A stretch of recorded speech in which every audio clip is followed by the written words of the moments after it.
Right, babies. It's that time again. Oh, yeah.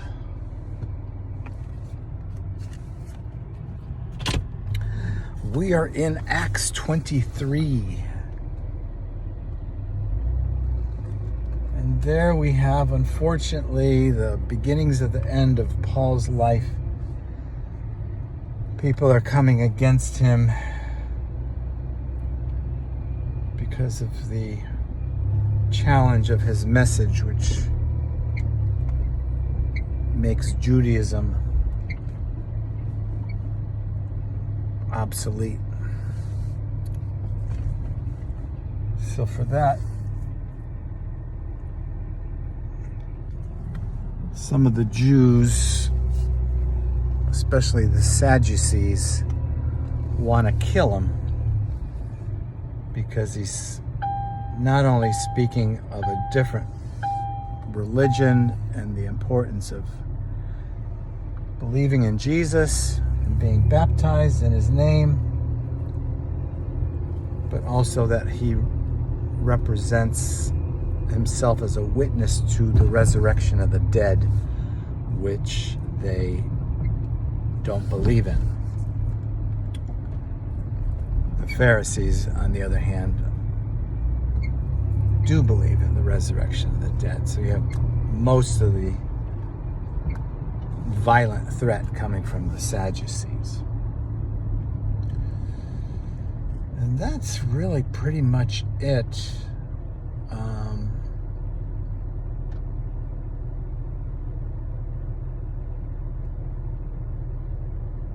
Yeah, so he gets sent to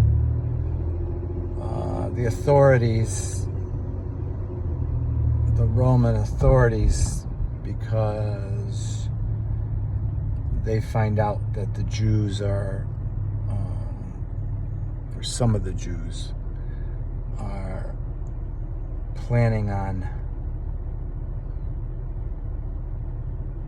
killing him before he gets to explain his case to the authorities. So he kind of gets rescued from that threat. But of course we know the end of Paul's life is not a good one.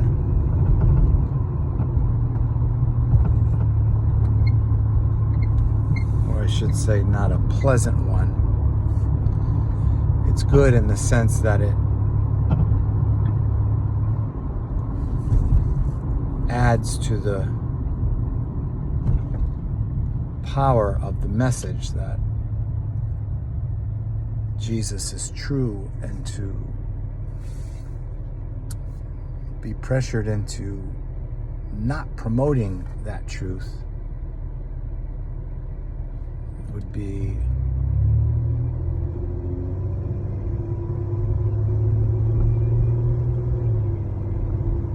like the worst thing you could do, because your allegiance is to the truth. And so you can only speak of the truth, especially because it set you free. So in honor of Jesus and in honor of what he had done for Paul, up to that point, Paul was resolute in his commitment to remain faithful under all circumstances, even unto death.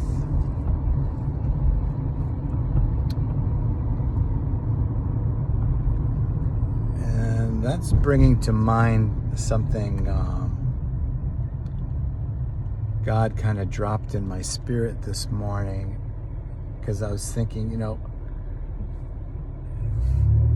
following God is simple on one hand, but it's also extremely narrow. So not easily discovered. So when people try to just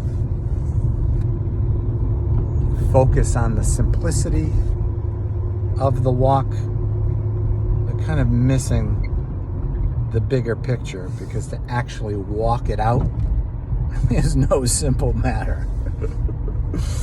No. But the simple foundation of it is what I got taught this morning. And that is simply that we will keep our peace with God if we rightly trust Him, rightly obey Him, and rightly love others. Oh yeah. Trust, obey, and love. And that's pretty much what Paul was doing. And for that, they wanted to kill him. Because as you know, being a Jew in those days required following the law, and there were many of them. So they felt their way of life was being threatened by such a message as contrary to their own. So yeah, trust, obey, and love. Why trust? Because when we trust God, that's how we honor Him. If you're not trusting God, you're not honoring Him. So the easiest way to honor Him is just to trust Him for all your needs. Okay. Then as you're able to do that, He will give you information or communication or some kind of leading as how to walk out this faith of yours. And so it's going to require certain activity. See how it's getting complicated? And as you do that, you'll find yourself in a position of expressing what love is to other people. And by doing that in His Spirit, in the manner in which you're being taught, that love will be observed as evidence of the power of Jesus' resurrection. Oh yeah. So that's it. That is the message.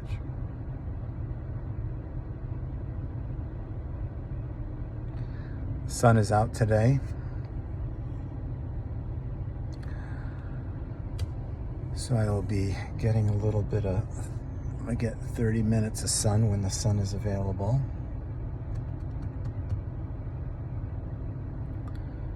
And